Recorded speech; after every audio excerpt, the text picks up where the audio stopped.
Okay,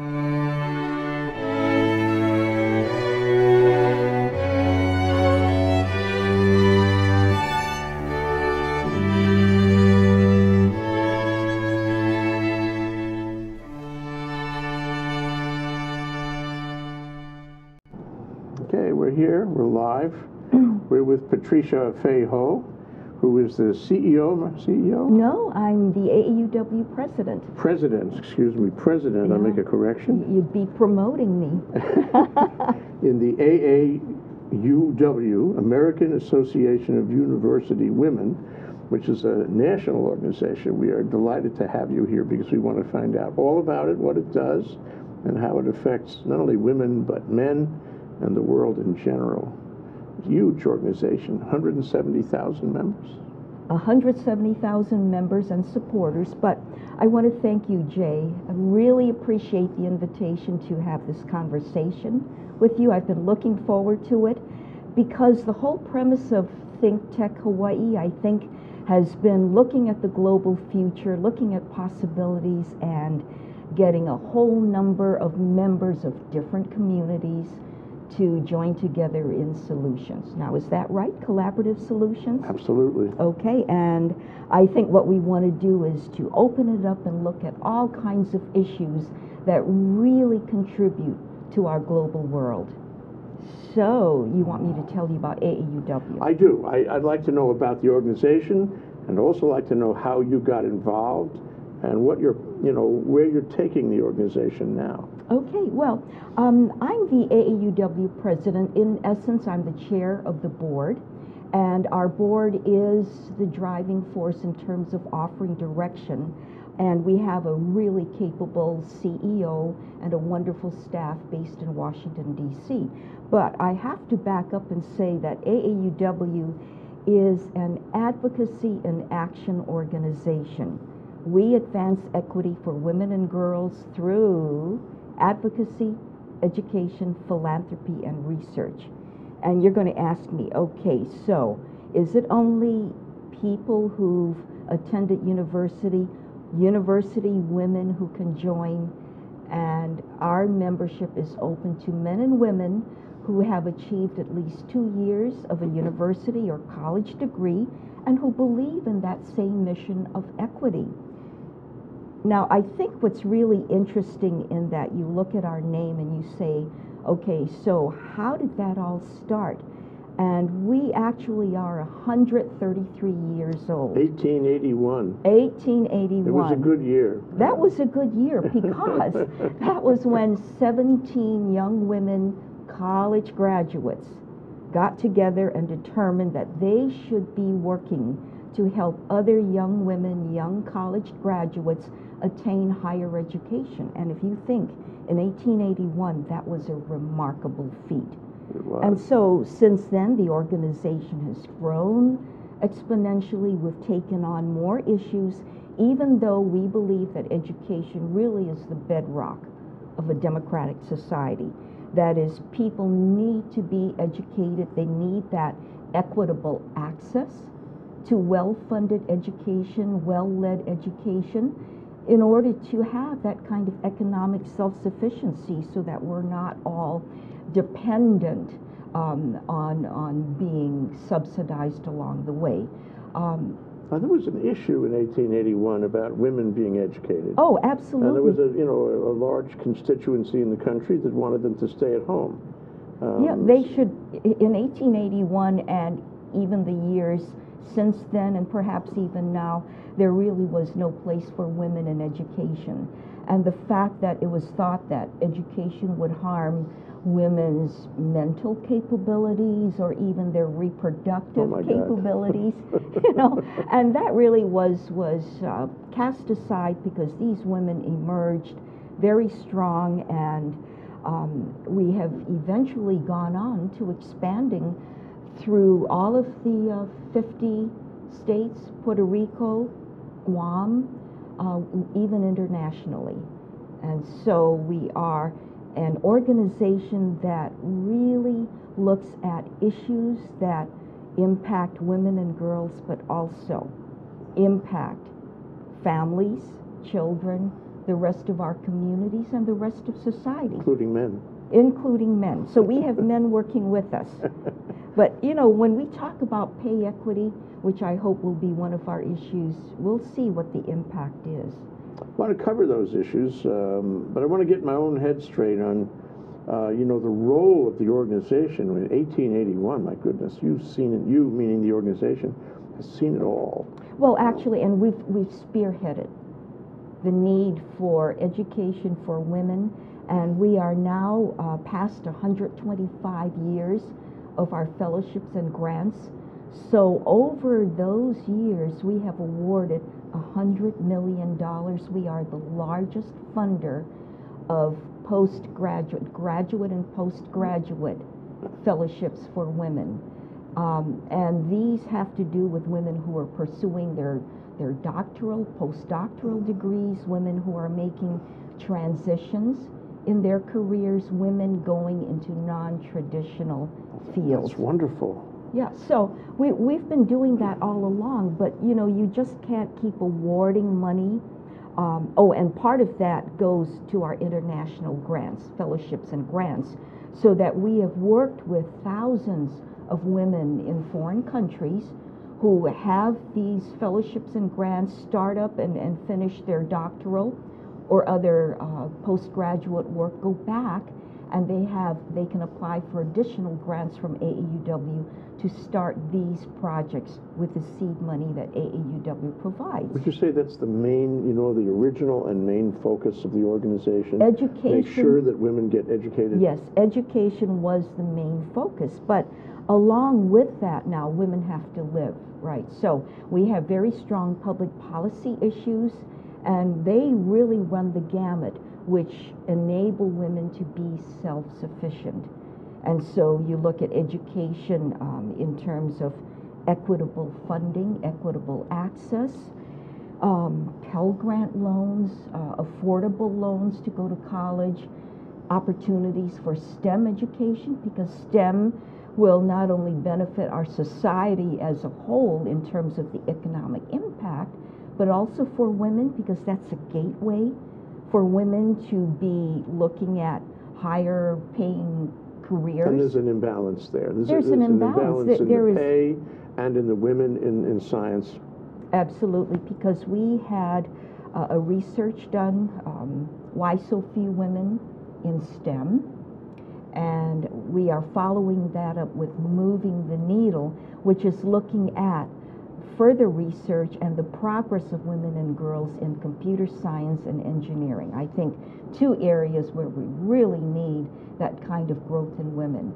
You know, women make up more than half of society, and so when women's rights are impinged upon, when there is still gender discrimination across the board, across the globe, we're talking globally, and we're looking at how STEM education and other aspects of advocacy in terms of public policy issues such as pay equity, minimum wage, violence against women, all impact how women can access opportunities and really contribute. This is, you know, I wasn't aware, and I'm learning, but it must be very frustrating for you as the president of the organization to see countries in which militant groups want women not to work, want women to stay at home, want to reverse any liberal trend, even if it has existed, you know, for a while. And so you know, the issues that began in 1881 are still alive and well as issues. They're not resolved. There's so many barriers, not only to women in this country, and I'm sorry to say that there are, but women globally, and I think we at AAUW are really hurt and dismayed, but it's not only we, it's all the sensible people in the U.S. and around the world who are offended by the fact that women are persecuted and really held hostage to some very old ingrained cultural institutions and political institutions that keep them from achieving their potential. Or pay violence to them. Oh, absolute violence. And we have many issues of advocacy to prevent, to counter that kind of violence against women that we see not only in the military, on campus, domestic violence, assault, rape, against LGBT. Any kind of violence against people really is an assault on civil rights and social justice. And I think that's where we're all working as collaborative, good-thinking, good-hearted people around the world. Yeah, so who are your leadership in the organization today? I mean, where does the moral compass get, perpetuated? I think it goes all the way back to our founding as an organization, because we're looking at equity for women and a level playing field. Everybody gets a fair chance. It's not handing people privilege or giving them entitlements, but everybody works according to their capability. In order to do so, you have to have the basic human rights of affordable housing, affordable access to food, access to education. There are basic human rights that everyone needs. And then there are the opportunities. So how accessible are the opportunities? But we're looking at where we're going with all of that. So you're saying, well, does that start with us in our beginnings as an organization? Yes, it's part of our culture. How do you perpetuate it too? And also because the people, the individuals who join with us are leaders in their own right. They're leaders within their communities. They want the world to be better. And so many of our member leaders and members really are members of other organizations. So we have that ongoing leadership training, that inculcation that, we're not just doing this for AAUW, it's for the rest of society. It's for women and girls and the rest of the impact. And plus we partner, we collaborate with so many other groups, depending on what the issues are, that we all share in those common ground issues. How did you get involved, Patricia? I mean, this is a long-term marriage, if you will, between you and this cause. Well, actually, yeah, I've only been a member for about 14 years.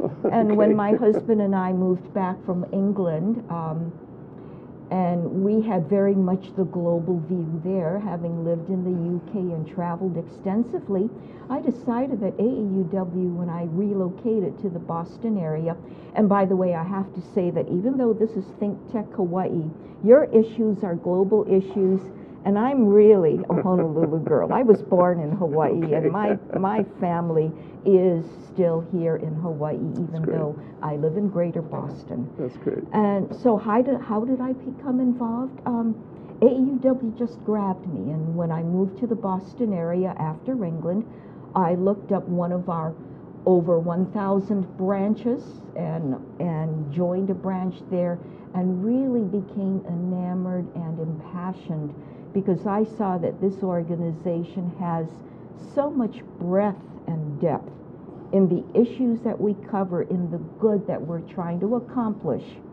in partnership with... I want to follow up on that. Oh, yes, okay. Partnership. So what kind of partners? I mean, are we talking about commercial partners, industrial partners, talking about other non-profits, or is it all of the above? Oh, all of the above. And I'll start with, well, our partners in our members at the local levels. We have so many members who are branch members at the state level, at the national level, donors and supporters who believe in our mission. Partners in our corporate sponsors and partners, and Alcoa, Verizon, Pantene Major are among our partners. We have received National Science Foundation grants, which enable partially our work in STEM, and we are so pleased with that. We have 800 plus college and university partners, colleges and universities around the U.S. and indeed internationally, who work with us in advancing education at the higher level, and partnerships such as with the Clinton Global Initiative and Clinton Global Initiative University, where we have been asked to add the gender lens and the STEM prospects to what CGI has done. That's the Clinton Global Initiative. And we're also an ECOSOC, that's an economic council, social council with the United Nations.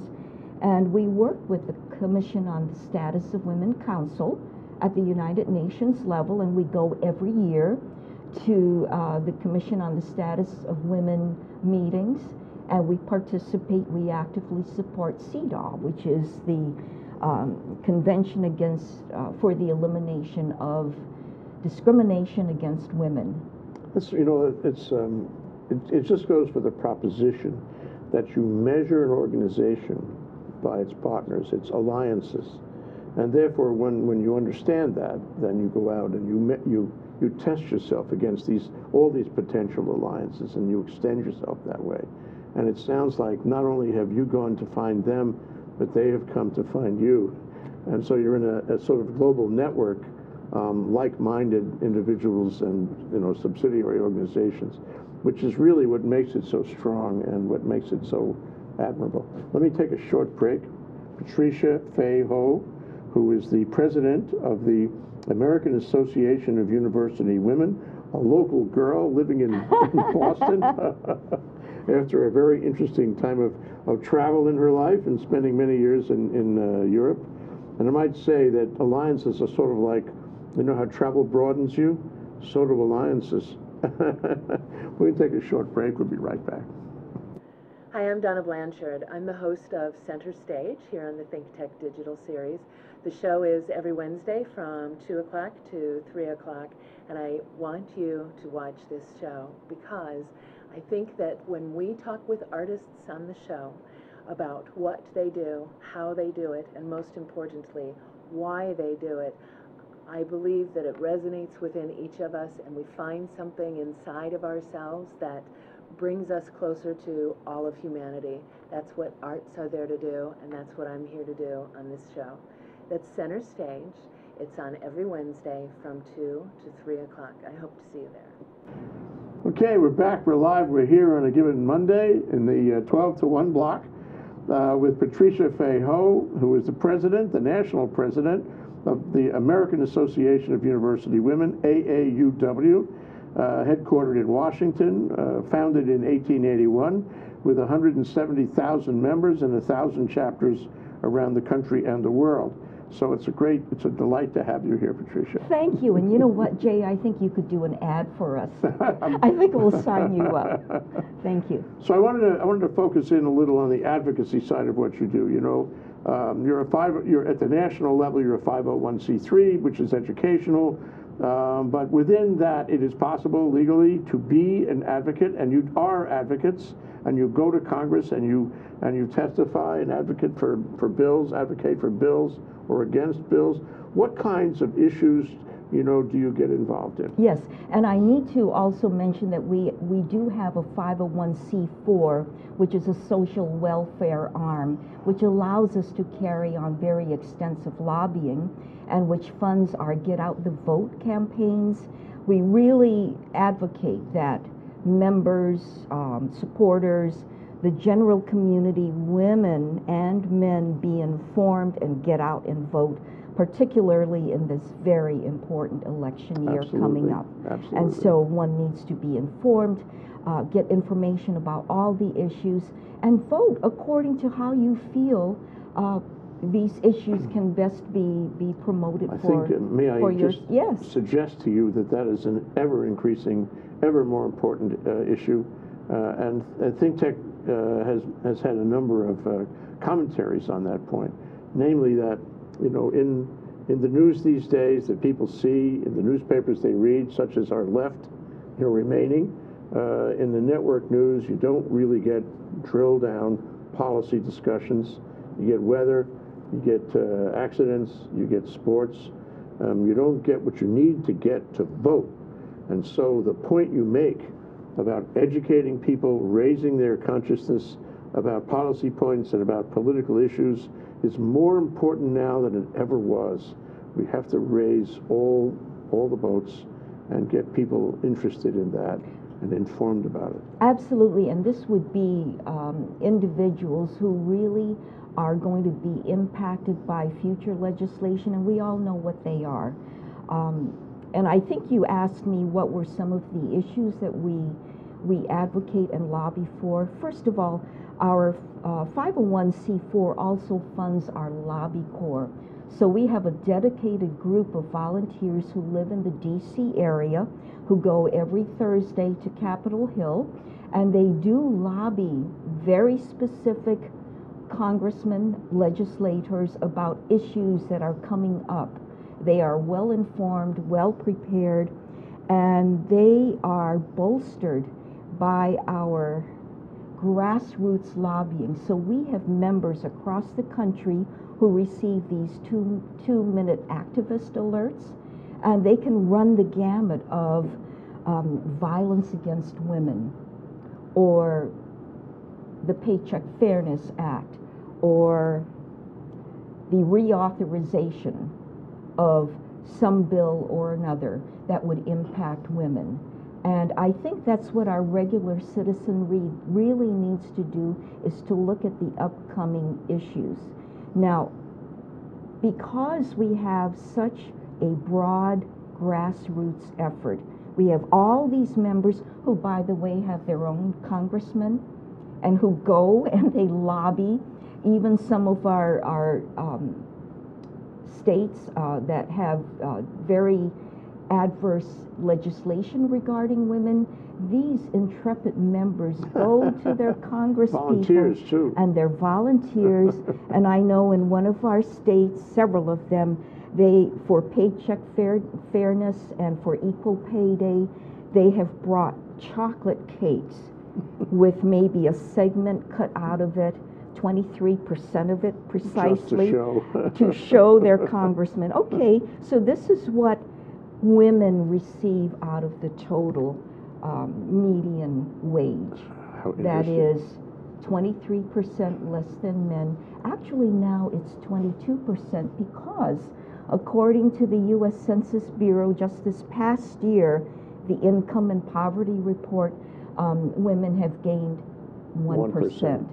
And so this is interesting for people in Hawaii, because nationally it's 78% that women make, this is median earnings, year-round full-time workers. In Hawaii, it's 82%, 83%, which is very good. Washington, D.C. is 91%, and you don't want to move to Wyoming or Louisiana, because it's 66%. And so, yes, we can look at the demographics, we can look at what are the industries and the ways of earning a living in those particular states. You know, there are extenuating circumstances, but across the board, when we have this kind of steady indications, and our own AAUW research, we put out a study every year, The Simple Truth Behind the Pay Gap. And by the way, our research helps to drive our public policy advocacy. Sure. You want to know the facts. We want to know the facts. You have to have your ammunition ready. And we quote from our research. So what is the long plan on it, though? I mean, this is, as you said before, there are pockets of disparity in the U.S. and maybe worse elsewhere in the world. But the long plan is to achieve 100%. That there should be no disparity whatsoever. Well, you know, we don't want, and we're talking about women, yes, but in the long run, it's really for all individuals, because if you're looking at social justice, which we really are, we're an equity, social justice, advocacy, and action organization. That's what all good people really strive for in their different ways. We want everyone to have a level playing field, everyone to have that kind of access.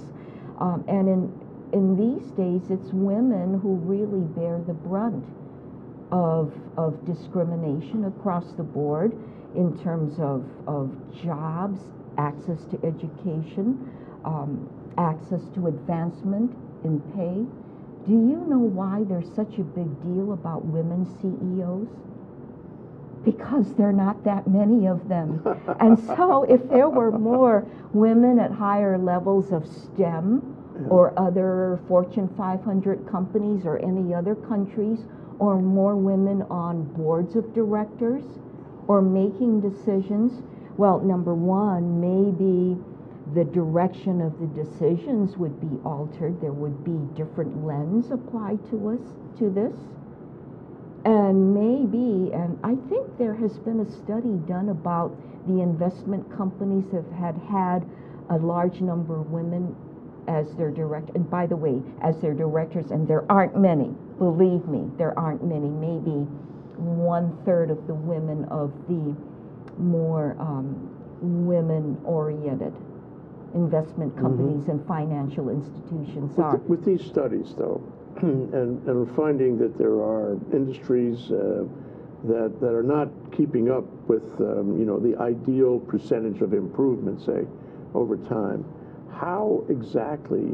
I must say I'm not familiar with the precise the law and regulation which is involved in this issue. But how would the AAUW go about changing the percentage in a given state or a given industry or in the country in general?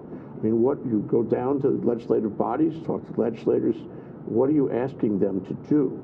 Okay, and there's a short-term and a long-term answer. Okay, good. So I'll start with the short-term, and that is we have been lobbying intensively. In fact, we were very successful with the Lilly Ledbetter Fair Pay Act, and that was following the Supreme Court decision regarding Ledbetter and Goodyear, in that Lilly Ledbetter had not been receiving the equitable pay, and she found out after being a supervising manager over men that even with her advanced and increased duties, she was paid much less than they had been, which impacted her benefits, her retirement benefits in the long term.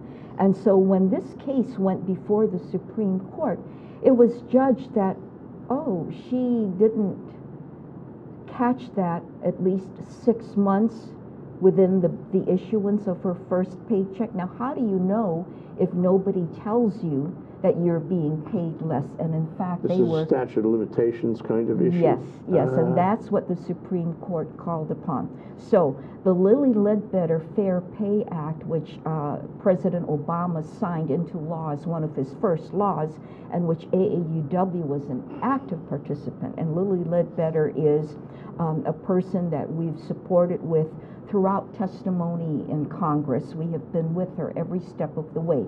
But following that is the Paycheck Fairness Act, and that was recently not allowed by the Senate for an up or down vote, and that would have closed the loopholes allowed or going through with the Fair Pay Act how would enforcement. That have worked? So it would have outlawed any kind of retaliation against anyone who said, I really think that people are being discriminated against, but they're retaliated against as whistleblowers. And also the fact that there would be more ways for individuals to access, to find if they were being paid equitably. So the Fair Pay Act has been on the boards for passage. We've worked with that. We and many other organizations now and many others, but that has really not passed through Congress. So your challenge going forward is clear. You've got to get it passed. We've got to get the Paycheck Fairness Act passed. Yes. We've got to look at minimum wage, because if you look at the fact that there are so many women, and it's really a large number of women who make up the minimum wage earnees, and I think it's almost like 40% really are living, they have children by the way, are living very close or below the federal poverty level. And so if they make up a large percentage of the ones who receive this minimum wage, and they're working 2 or 3 jobs, and they're worried about food and housing, transportation, and child care, and if they don't know their schedules ahead of time, if they're working for a fast food company, Sure. and they receive their schedules 2 days before, how can they, or an emergency comes So up, many examples of that. and they don't have access to paid leave or family time off, and they don't have any benefits, they are really having a difficult time of it. Yes. We're going to take another break. Patricia Fae Ho, the president of the AAUW, which is the American Association of University Women, which is based in Washington, D.C., but it is national, international, with 170,000 members and 1,000 branches among the states and territories of the United States. We'll be right back after this short break. My name is Alice Lee Hagan. I host the ThinkTech Hawaii BizEd Spotlight. We talk about fascinating people and interesting issues that affect our island state here in Hawaii. We broadcast every Thursday from 3 o'clock in the afternoon to 4 and on Olelo 54. Make sure you tune in and we'll see you soon. Aloha. Okay, we're back, we're live. We are learning about social equity, I would say. It's not limited to women in any way. Oh, no. But, you know, it's nice to know that an ideal that was created 133 years ago is still in full play and well supported by people who care about it. And this is this kind of organization that we need to help the country get balanced and stay balanced. Because in a democracy, it's not static. You always have to work at it. You know, when Benjamin Franklin left Liberty Hall, at the time I guess the Constitution was being written, a woman stopped him in the street as he left, and she said, Mr. Franklin, what kind of a government are we going to have? And his answer was, Madam, we're going to have a republic if you can keep it. So it's long-term solutions, right? We're looking long-term because you had asked me about what we can do to address the pay equity, the wage equity. You know, we can call it pay equity or the gender wage gap, either way. But a longer-term solution goes back again to education, because I think we can all agree that to have equitable access, you need that equitable education level, and we really believe in a strong system of good public education. Now, we're not against private education, we're not against charter schools at all, but the founding point is strong public education. And there have also been studies conducted where achievement in schools across the board are really based on income and also on race, and that has been borne out by some of our own research as well as other recent studies. And the fact that the level of education and the quality of education is very much determined or influenced by your income level, and I don't want to say class, but it really is the economic status of your family. This is notwithstanding the scholarships that one might apply for. It's not to belittle the effort that an individual makes or the support that one receives from a family. But when you look at the struggles of individuals who come from challenged economic classes and groups, they really have a much harder time. Number one, getting into the quality schools where you receive the kind of broad education that prepares you for life beyond, and the fact that these elite colleges really have a record of awarding a large amount of scholarship funds, but still their enrollment is not very high in terms of the number of, quote, disadvantaged individuals, so they don't apply, number one. Okay.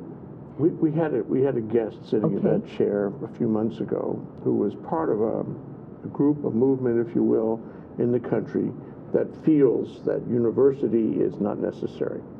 That a lot of people, young women, for example, can go to trade school, learn a good trade, and get parity in wages that way, and contribute to the gross national product and all that in a very constructive way without studying metaphysics. And I wonder what your view and what the AAUW's view is of that issue. Thank you. Thank you, because I didn't want us to seem elitist, that we only view, university and college degrees as the zenith point.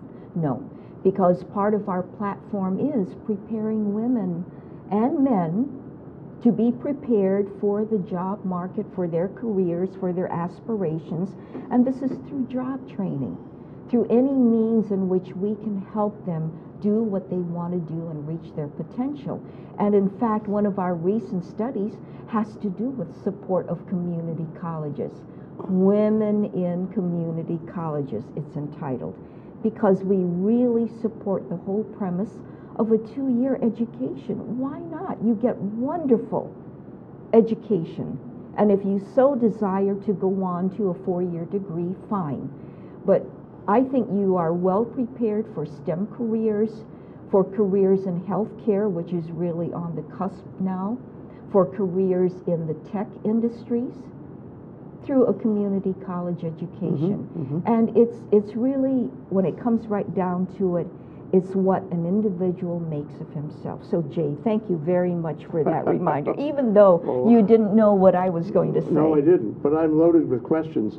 And then one of the other issues, which we talked about briefly in the break, is women in official positions in government service, including elected positions or appointed positions. And we were talking briefly about Madam Secretary, which just opened last night, which was really a very interesting episode. But I wonder what the AAUW does to encourage women to run for office, to take political positions, to become involved in the government.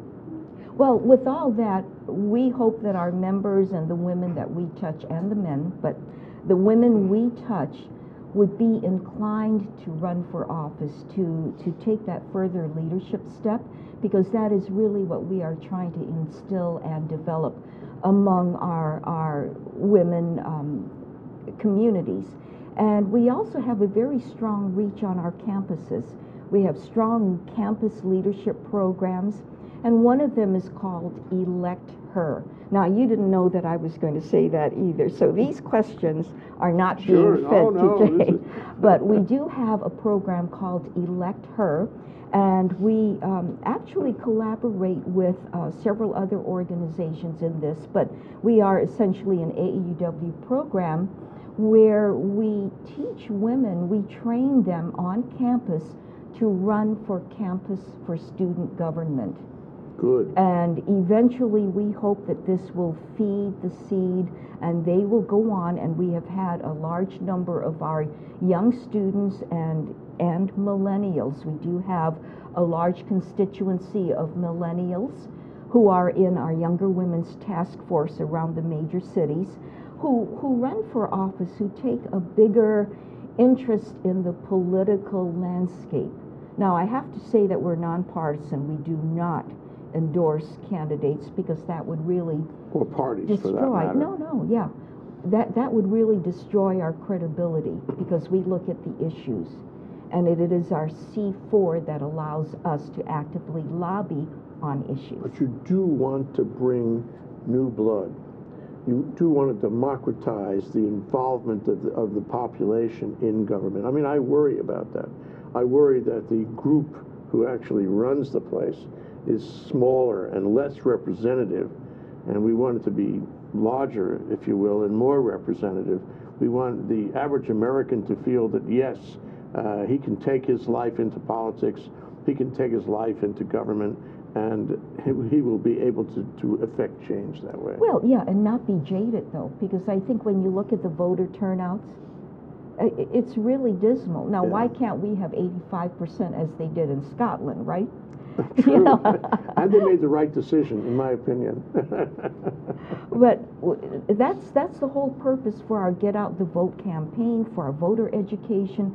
And in that case, we collaborate at the branch and local and community levels in putting forth these forums, these candidate forums, and even at the national level. We really believe that it's in the hands of the citizens.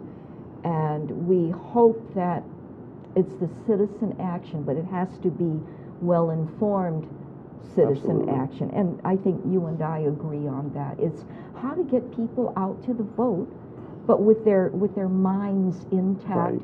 and not listening to the sound bites Right. and the tweets. You Feel know, there's exactly the that way, 140 character messages. You can only get certain, little sounds across. So in the 21st century, AAUW will have plenty of work to do. Not only in terms of competing with the world of sound bites and tweets, and making that a more thoughtful world, but also in competing with areas in the world globally and watching the world become more global and watching those areas that are really, going backward. So my question, and I really am interested in what you'll say about this, and we haven't rehearsed this. What are you going to do in the future? What are you going to do to meet the 21st century and to keep current, keep active, keep doing social equity in the 21st century? And what are you going to do to deal with global issues that are really the same issues you've been working on since 1881? Yeah, and I think we really have to build women's leadership. Granted, we have many outstanding women leaders, and I think women need to develop that kind of greater confidence and the greater accountability that if things aren't right, that we have to do it, and we have to find partners, and involving men and men in power and everyone else in power to be working together. Because when we go to the premise that we are reaching a more global world, yes, AAUW is looking at the global issues of women's equity. We've done that for 125 years through our grants and fellowships in terms of our international Educating fellowships. women from everywhere. Educating, and education, it's the education. If you look at, that's where it all is, enabling, as Malala has said, in Pakistan and the countries around that. It's the women and the girls who need to be educated, but not only them, it's the men who need the education also. So it's developing that kind of self-confidence and the realization that you need everyone, every citizen to be contributing toward the effort and not one segment of the population. And also the fact that we really need to be looking at how the socio-economic issues and women's equity, is a social, economic, and a political issue.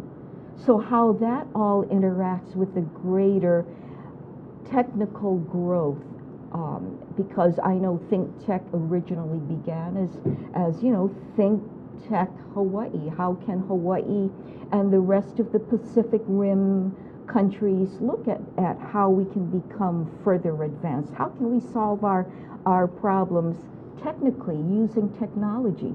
But technology cannot take off without women involved in STEM, and if you take it back further, without women having an equal footing, without women having that equitable access, without the girls entering STEM opportunities at an earlier age and being able to work alongside boys and young men and men in developing that kind of technological solutions. So it all goes back to cutting across income and race and every other discriminator, and looking at how can we be working together on an equitable footing. So does this mean more chapters in this country, more members? Does it mean more philanthropy in order to provide more scholarships? Does it mean more partners? Does it mean setting up chapters and membership in other countries, including countries that would resist your primary mission? I mean, what's the plan? Well, we only do what's feasible, because when you have a business plan, it's looking at where will it work. So obviously we can't go into countries, where we will not be welcome. First of all, we really have to work in the U.S., because when we're looking at that gender wage gap of, in general, 78%, we have to start here. We have to get women energized here.